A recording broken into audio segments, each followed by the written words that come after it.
Watch this entire video to the end, and then, click on the links in the description below for more information. Creating your own rituals. To be effective, rituals must appeal to that side of human nature that is receptive to pleasure in an artistic sense while satisfying the intellect's need for logical procession toward a goal. The artistic or poetic mind likes or dislikes without regard to conventional reasoning. People considered expert in artistic endeavors create works that stand critical analysis without the artist being consciously aware of the elements contributing to critical acclaim during the creation of the piece. Music, poetry, and the visual arts are measured against two standards. The first is objective: do we find the work pleasing for what it is without regard to logic or reason, i.e., does the song have a good beat and can we dance to it? The second standard is based on how expert the artist is at using those devices that the reasoning mind respects as a measure of expertise. Does the tune follow the correct modality for its idiom, demonstrate harmonies in the proper keys, and adhere to the classic phrasings typical for songs of its type? For poetry, the comparison would be between what emotional response the poem elicits as opposed to how well it meets a rhyming scheme. Professional critics adhere to this second set of criteria when reviewing the artist's work. If you have ever found yourself in disagreement with the opinions of these experts over a particular poem, song, painting, or theatrical piece just because you like what they have analyzed as lacking those elements by which they define excellence, and have maintained your stand despite the critics, you have made the first step toward creating successful rituals. The sights, sounds, and atmosphere of any ritual must appeal to that part of you that likes and consumes ice cream no matter how hard your rational mind wants to stay on a diet. This emotional and unreasonable side must be balanced by discipline, or you will wind up weighing 300 pounds. It is common for this portion of the personality to lie to its reasoning sibling, leading to some pretty bizarre rationalizations, like that ice cream is really very nutritious and the perfect way for you to get your fill of vitamins and minerals, or that a cookie broken in half has let all the calories leak out and is therefore virtual diet food. On the darker side, this child mind is also the source of self-destructive patterns of addiction, and its ability to deceive and disrupt logical thought processes can kill. It is an excellent place to hide from reality, and it responds well to the most basic pleasures. The child mind has no moral code and can allow us to behave in an almost purely instinctual way. It is completely self-centered, disregarding anyone or anything that does not provide it with immediate pleasure. It has no concept of any time other than the present and has no conscience, which is a product of the rational mind. Much unhappiness arises from the totally independent functioning of these two sides of the same individual working toward their own goals. The child mind is the home of Jung's collective unconscious, the repository of those characteristics that all people have in common regardless of upbringing or training. This portion of the personality responds to stimuli in the most basic way and is heavily influenced by hormones and other chemicals that may be released into the body depending the immediate circumstances of a situation.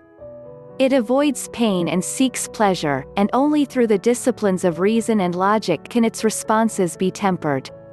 Without stimulation, whether external or internal, this portion of the mind tends to sit at idle, waiting to receive its next input.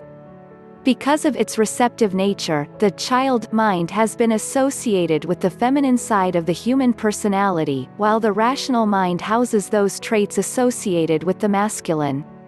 This division is not entirely correct and depends on exactly what one defines as inherently masculine or feminine behavior. The complexities of the human personality defy such pedantic attempts at classification. To truly understand the personality, the witch uses the very tools all people possess, the ability to observe and analyze rationally seasoned with a goodly amount of intuition and extrapolation based on the witch's understanding of the self.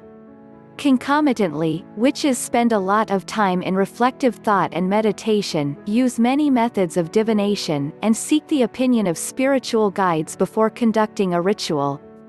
Knowledge of the self is the key to success. The axiom, as above, so below, can be extended to, as within, so without.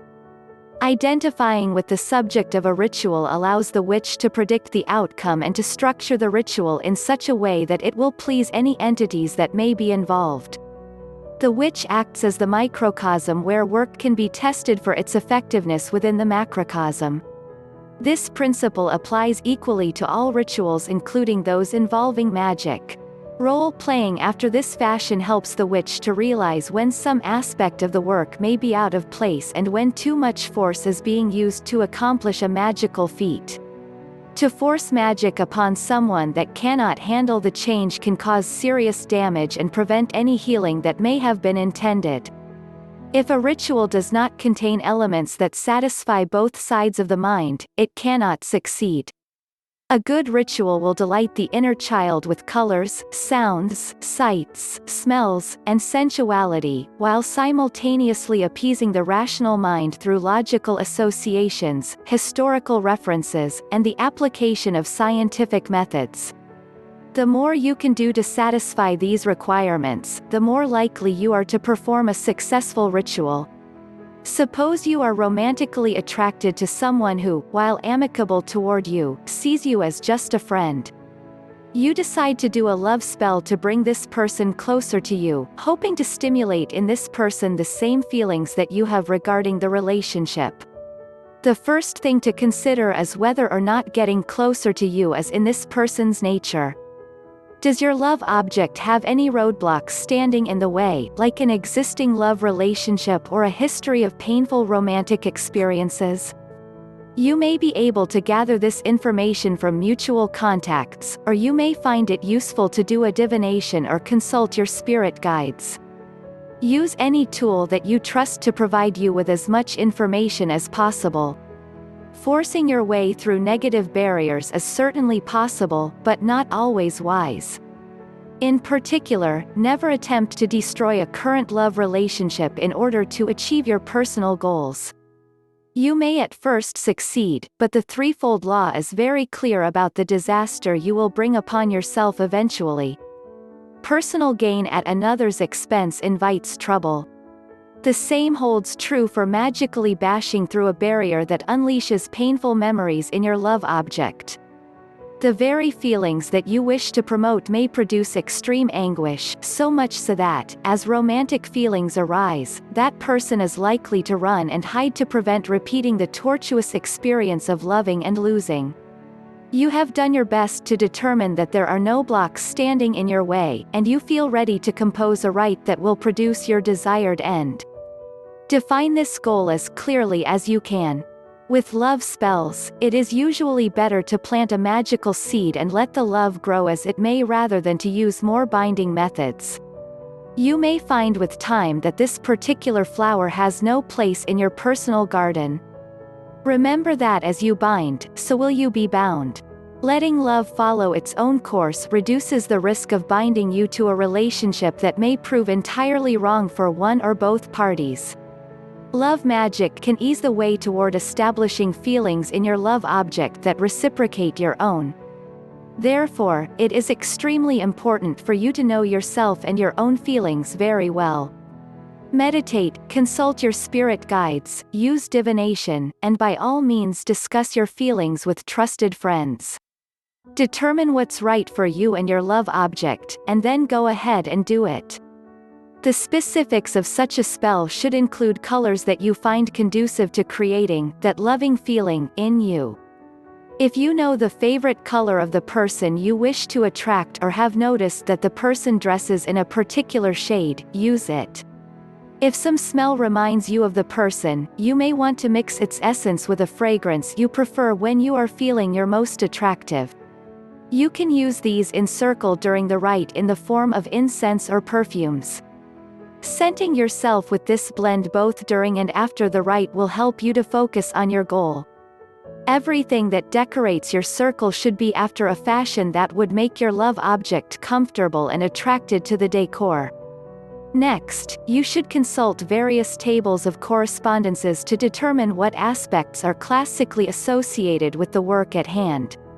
Meet as many of these conditions as you can, keeping in mind that any that you find especially disquieting should be omitted or substituted by others that are pleasing to you.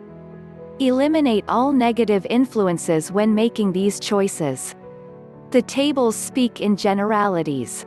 Narrow your selection to what is specific to your own work. During this selection process, you will become aware of your rational mind's participation as it raises doubts about every choice you make, warning that you should not stray too far from the historical correspondences that have the wisdom of the ages to recommend them. Who are you, it will ask, to tamper with such a time-honored list? This is where you must reconcile your feelings with your demand for the facts of the work in detail. This reconciliation is for you alone to establish. Key to its resolution is that your rational side can be convinced by the child mind with relative ease. Otherwise, none of us would ever eat ice cream as diet food. Your child mind lies quite convincingly, and your rational mind will accept these lies as truth because of its one inherent flaw. Without evidence to the contrary, it cannot dispute what it is being told. It also has a short memory. Try eating that ice cream while you're standing on a scale. Then give it an hour. Next comes your selection of the exact activities you will perform during the rite. Again, these are quite personal. Typically, they will include chants, dances, songs, and the like, as well as what entities you may ask to be present and what natural forces you may want to use. Always keep your goal in strict focus. If you have a singing voice that people find especially appealing, use it. If you have a talent for visual arts, try drawing a picture of your desired goal. Poets find chants efficacious. Budding ballerinas should try dancing your way into your beloved's heart. Whatever choice you make should touch your spirit and call it to the work. Now to the work itself. Be open concerning the time you allow for completion of the rite. It is not uncommon for these things to take longer than expected, and knowing that you are making yourself late for some appointment does not help concentration. Give yourself plenty of time to accomplish the work and to indulge in any activity that you might be inspired to perform that wasn't in your original plans. The ancient ones are seldom silent observers in matters of magic or the heart, so pay attention to their expert contributions. Do not rush from one step to the next as though you must meet some timetable. Ritual shares much in common with a gourmet feast. Savor each portion. Experience the flavor of every morsel. Never hurry, and don't talk with your mouth full.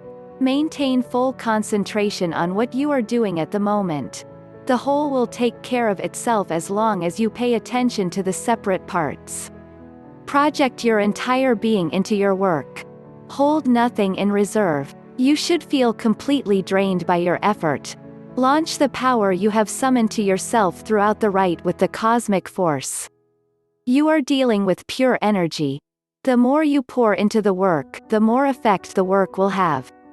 When you are sure that you have given the rite your best effort, ground any leftover energy by distributing it mentally to all who might share the same goal in their own lives. Close the circle with all due amenities. You should be exhausted. Eat, rest, and bathe in the afterglow of magic. Once you have completed a ritual that involves magic, it is important to hold the mental image of your goal already being accomplished. This does not mean that you should exhibit behavior that may be harmful to yourself or others. It is unwise, for instance, to go wild with your charge cards after casting a spell to increase your wealth or to fling yourself bodily at the object of a love spell. Rather, carry yourself as though you have complete confidence that your spell is working at that very moment and that you need not worry yourself about it. Anxiety can ruin the best magical work. Eliminate self-doubt and know inside that you have made your best effort. Leave yourself no excuses for failure. Give your work time to succeed or fail before subjecting it to analysis, and analyze your successes with the same critical eye as you would your failures. While it is important to understand why a spell has failed, it is much more important to know why your magic has worked so that you can repeat the effort in the future. You are not trying to learn how to fail, but how to succeed. Guilt can destroy the best magic, and some novice practitioners feel bound to an altruistic approach in all such work, denying their own needs because they see using magic to achieve personal goals as cheating. They feel perfectly comfortable performing rites for others who need help but refuse to help themselves in the same manner. Know that the gods do not expect you to live a monastic life clothed in sackcloth and ashes. You are certainly entitled to improve your own station through ritual and magic. As you progress within Wicca, the spiritual maturity you gain will provide a quite adequate scale against which to measure your work. Do not feel that you must not use magic to your own benefit. If for no other reason, remember that success in magical endeavors is bound to how well you know the person for whom you are doing the work. Whom do you know better than yourself? As with any skill, magic requires practice, and you can expect to fail with some frequency as you perfect your technique. Therefore, it is, in fact, advisable to keep your first efforts simple and concentrate on your personal needs. While you should scrutinize your work to be sure it will do no harm to others, do not hesitate to work magic for yourself. It is far better to fail at a personal goal than to fail trying to help others. You will also find that your confidence will increase as you begin to see the positive effects of magic in your own life. It is extremely difficult to help anyone from a position of weakness and doubt. There are 4 important qualities that you must develop in yourself for your work to succeed: will, imagination, faith, and secrecy. Consider these as though they were muscles that need conditioning before performing a difficult athletic feat, and exercise them accordingly. Do not expect Olympic-caliber results unless you are willing to put forth the necessary effort. Magic is hard work, and you must be absolutely sure that you have trained your muscles to the best of your ability. Few of us would subject ourselves to ridicule by attempting a complicated gymnastic routine before we were certain that our training gave us the skills necessary to do it without embarrassment. The same is true of magic. Practice with your own problems before taking on the world's woes. Get more information on witchcraft, spells, and magic by clicking on the resource links below in the description. Make sure that you like and share this video. Click the subscribe button to subscribe to this channel. Visit us at witchcraftmagic.com and sign up for weekly freebies. Thanks for watching.